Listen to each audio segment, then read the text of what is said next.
नमस्कार, मैं कैलाश भामरे आज के इस वीडियो में आप सभी का हार्दिक स्वागत करता हूं। आज हम पढ़ेंगे अलंकार।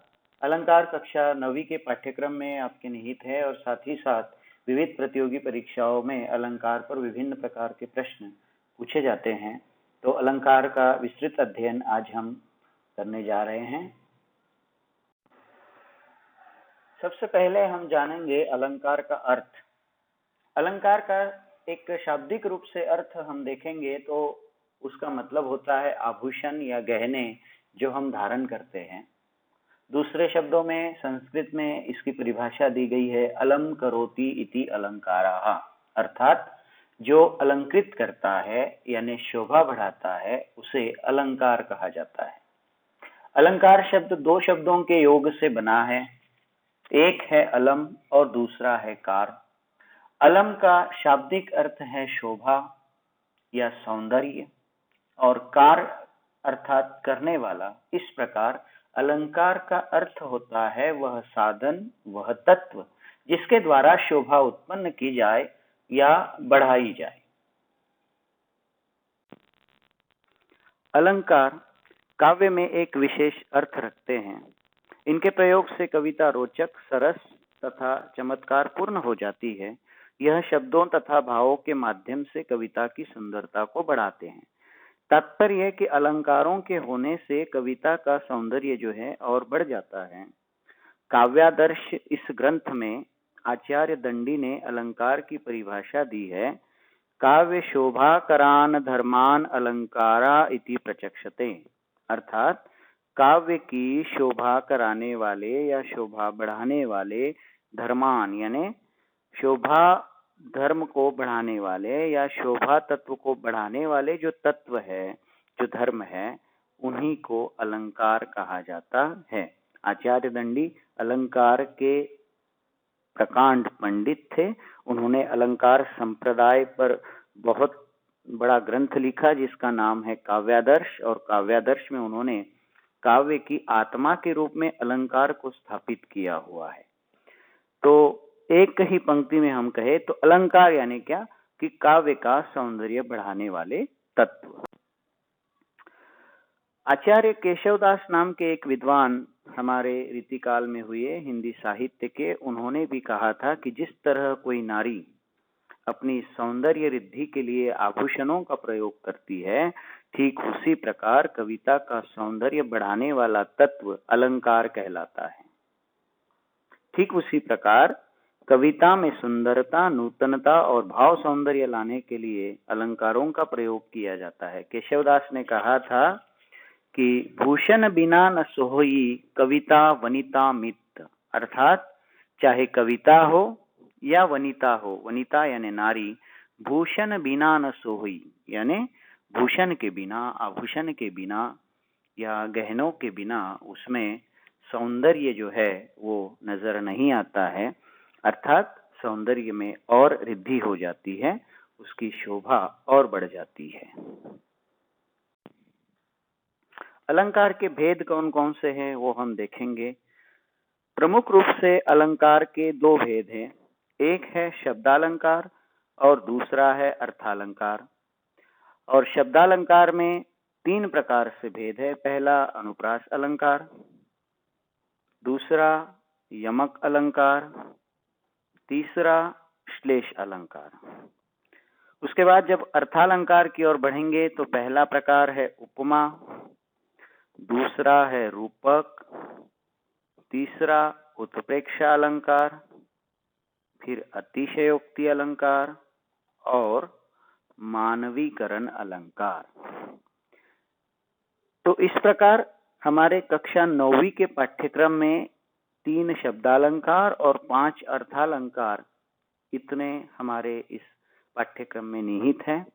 अलंकार और भी बहुत सारे हैं, उसके भेद है, उपभेद भी है, लेकिन उसकी चर्चा हम यहाँ पर नहीं करेंगे क्योंकि 9वीं के पाठ्यक्रम को ध्यान में रखते हुए हम इस वीडियो में पढ़ रहे हैं। सबसे पहले हम बात करेंगे शब्दालंकार की। जिस रचना में शब्दों के कारण काव्य में चमत्कार उत्पन्न हो वहां शब्दालंकार माना जाता है, अर्थात जहाँ शब्दों पर आश्रित होता है सौंदर्य या कोई भी चमत्कृत अर्थ प्रदान करने की जो क्षमता उस कविता में है वो शब्दों पर निर्भर है, तो उसे शब्दालंकार कहा जाता है। शब्दालंकार में पहला प्रकार हम देखेंगे अनुप्रास अलंकार। जब कविता में किसी वर्ण की एक से अधिक बार आवृत्ति हो, वहां अनुप्रास अलंकार होता है। अनुप्रास शब्द दो शब्दों से मिलकर बना है, एक है अनु और दूसरा है प्रास। यहाँ पर अनु का अर्थ होता है बार बार, प्रास का अर्थ होता है वर्ण, अर्थात जब वर्ण बार बार आता है, बार बार उसकी आवृत्ति होती है, चमत्कार उसके कारण उत्पन्न होता है, तो उसे अनुप्रास अलंकार कहा जाता है। अनुप्रास अलंकार के कुछ उदाहरण हम देखें, जैसे चारु चंद्र की चंचल किरणें खेल रही थी जल थल में। यहाँ हम देखेंगे च च च इस वर्ण की जो है बार बार आवृत्ति हुई है इस पंक्ति में, और इसलिए यहाँ अनुप्रास अलंकार है। दूसरी पंक्ति देखेंगे, तरणी तनुजा तट तमाल तरुवर बहुछाए। इसमें त करनी में, तनुजा में, तट में, तमाल में और तरुवर में प्रत्येक शब्द में जो है त की आवृत्ति हुई है, और इसलिए ये जो सौंदर्य है ये अनुप्रास अलंकार कहलाता है। नभ में चम चम चपला चमकी, चम चम चपला में और चमकी च वर्ण की आवृत्ति है। अब यहाँ पर यह शब्दालंकार क्यों है? क्योंकि यहाँ जिन शब्दों का प्रयोग किया गया है उन शब्दों के बदले में अगर किसी भी प्रकार से दूसरे शब्द रख दिए जाते हैं उसी समान अर्थ को प्रदान करने वाले, तो ये जो सौंदर्य है वो नष्ट हो जाता है, वो चला जाता है, और इसलिए ये शब्दों पर आश्रित सौंदर्य है, और इसलिए ये शब्दालंकार। जैसे चारु शब्द है, चारु की जगह अगर सुंदर शब्द रख दिया जाए, सुंदर चंद्र की चंचल किरणें, तो ये जो च की आवृत्ति है वो कम हो जाएगी और उसका सौंदर्य वहां पर नष्ट हो जाएगा। ठीक उसी प्रकार तरणी तनुजा तट, तट की जगह पर अगर किनारा रख दिया जाए, तरुवर की जगह अगर वृक्ष रख दिया जाए शब्द, तो उसमें जो सौंदर्य है वो निकल जाएगा, और इसलिए ये शब्दालंकार है। ठीक उसी प्रकार नभ में चम चम चपला चमकी, चपला के स्थान पर अगर बिजली इस शब्द का प्रयोग कर दिया जाए तो निश्चित ही जो सौंदर्य इन पंक्तियों में नजर आ रहा है वो बिजली शब्द के रखने के बाद नहीं आएगा, और इसलिए ये शब्दालंकार है, क्योंकि शब्दों का इसमें बहुत महत्व होता है। शब्द बदलने से वो जो चमत्कार उसमें बना हुआ है वो भी नदारद हो जाता है, चला जाता है। देखिएगा यमक अलंकार, जहां एक शब्द की एक से अधिक बार आवृत्ति होती है परंतु उनके अर्थ अलग अलग होते हैं, वहां यमक अलंकार होता है। मतलब क्या कि एक शब्द है उस पंक्ति में एक से अधिक बार आता है, बार बार आता है, लेकिन हर बार उसका अर्थ जो है वो अलग होता है। जरूरी नहीं कि हर बार उसका अर्थ वही हो, यानी जहां अर्थ अलग है हर बार वही यमक अलंकार है। जैसे उदाहरण से हम समझते हैं, काली घटा का घमंड घटा। यहाँ पर एक शब्द दो बार आया है, देखो घटा, लेकिन यहाँ पर घटा शब्द के दोनों बार अर्थ हम लोग अलग यहाँ पर दिखते हैं। जैसे काली घटा, यहाँ घटा शब्द बादल का अर्थ देता है, और घमंड घटा यहाँ पर घटा शब्द यानी कम होने का अर्थ देता है, इसलिए ये शब्दालंकार। यहाँ पर भी देखिए कि शब्दों की अहमियत है। अगर घटा की जगह बादल शब्द रख दिया जाए तो सारा सौंदर्य इसमें जो है निकल जाएगा, क्योंकि काली घटा का घमंड घटा की जगह अगर काले बादलों का घमंड घटा कहा जाए तो ये अलंकार या सौंदर्य जो है भाषा का वो निकल जाएगा। इसलिए शब्द बड़ी अहमियत रखते हैं शब्दालंकार के संदर्भ में। दूसरा है देखिए, कनक कनक तय सौगुनी मादकता अधिकाय, वा पाए बौरात जग वा पाए बौराय। अर्थात कनक और कनक में 100 गुनी मादकता अधिक, यानी उस कनक से उस कनक में 100 गुना मादकता या नशा जो है अधिक होती है। एक को खाने से व्यक्ति बौरा जाता है, पागल हो जाता है, और दूसरे को केवल पाने मात्र से पागल हो जाता है। यहाँ पर इन कनक के दो अर्थ है। एक का अर्थ है धतुरा, एक सफेद फूल होता है जो जहरीला होता है, और दूसरा है कनक यानी सोना। तात्पर्य कवि ये कहना चाहता है कि धतूरे को खाने से व्यक्ति को नशा हो जाता है और पागल हो जाता है, लेकिन सोने में उससे भी 100 गुना ज्यादा नशा है, मादकता है, कि उसको केवल पाने मात्र से जो है व्यक्ति पागल हो जाता है, बौरा जाता है। यहाँ कनक शब्द 2 बार अलग अलग आया है, लेकिन हर बार उसका अर्थ अलग है।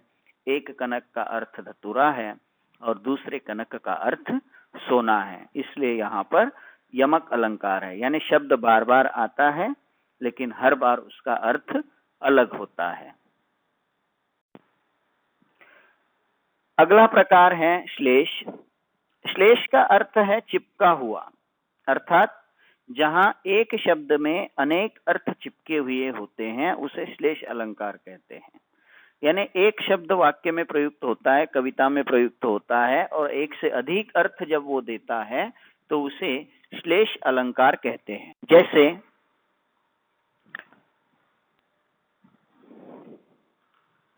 रहीमन पानी राखिए बिन पानी सब सुन, पानी गए न उबरे मोती मानुष चुन। यहाँ पर ये दूसरी पंक्ति में जो पानी शब्द है एक बार आया हुआ शुरू में, उसके 3 अर्थ ध्वनित होते हैं। जैसे पानी गए न उबरे मोती, मोती के लिए पानी का अर्थ है चमक। मानुष के लिए पानी का अर्थ है आत्मसम्मान। और चुन अर्थात आटा, और आटे के लिए पानी का अर्थ है जल। अर्थात चमक के बिना मोती का कोई अस्तित्व नहीं, आत्मसम्मान के बिना मनुष्य व्यर्थ है, और चुन जल के बिना व्यर्थ है, क्योंकि बिना जल के आटे से हम कुछ नहीं बना सकते।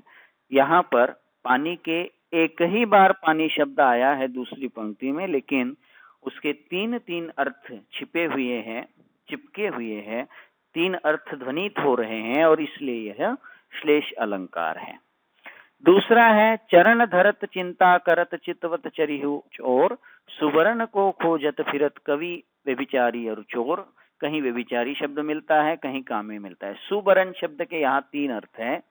सुवर्ण यानी कवि के लिए सुवर्ण यानी अच्छे अक्षर, अच्छे शब्द, और व्यभिचारी या कामी व्यक्तियों के लिए सौंदर्य, और चोर के लिए सुवर्ण, सुवर्ण यानी सोना वो खोजते हैं। इस प्रकार का अर्थ यहाँ पर है।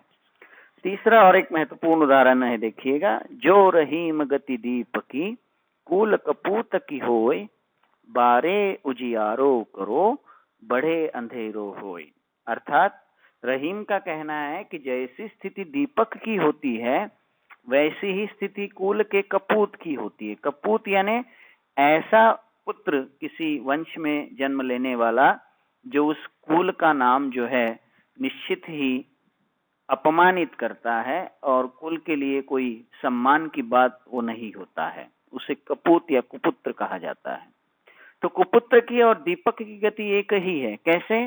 बारे उजियारे करो। बारे शब्द के यहाँ 2 अर्थ है मित्रों। बारे शब्द में यहाँ श्लेष अलंकार है। बारे यानी दीपक के लिए है जलाना और कुपुत्र के लिए है बचपन। जब दीपक को जलाया जाता है तब उजाला होता है, और जब वो कुपुत्र एक छोटे से बच्चे के रूप में जन्म लेता है बचपन में, तो अपनी लीलाओं से जो है खुशियों का उजाला भर देता है। तो दीपक को जलाने से भी उजाला होता है और बच्चे के जन्म लेने से भी उजाला होता है। तो बचपन में उजाला होता है, जलाने पर। यहाँ बारे का अर्थ है, एक है जलाना, दूसरा है बचपन। दूसरी ओर बढ़े अंधेरो होय। बढ़े, बढ़ना का अर्थ है बुझाना, बढ़ाना। दुकान वगैरह बढ़ाई जाते हैं, ऐसे बोलते हैं हम। तो बढ़ाना यानी बंद करना, बुझाना। तो दीपक जब बुझता है तो अंधेरा हो जाता है। तो बढ़े का पहला अर्थ है बुझाना, बूझना, और बढ़े का दूसरा अर्थ है कुपुत्र के लिए बड़ा होना, कि जब वो कुपुत्र बड़ा हो जाता है तो अंधेरा छा जाता है। मतलब कुल के लिए, घर के लिए, परिवार के लिए, कुटुंब के लिए वो दुखदाई ही होता है। वो कोई उजाला अब उसके कार्यों के द्वारा घर में नहीं होता है, अंधेरा ही अंधेरा हो जाता है। तो समझ में आया? बारे यानी उजाला होना, जलाना और बचपन।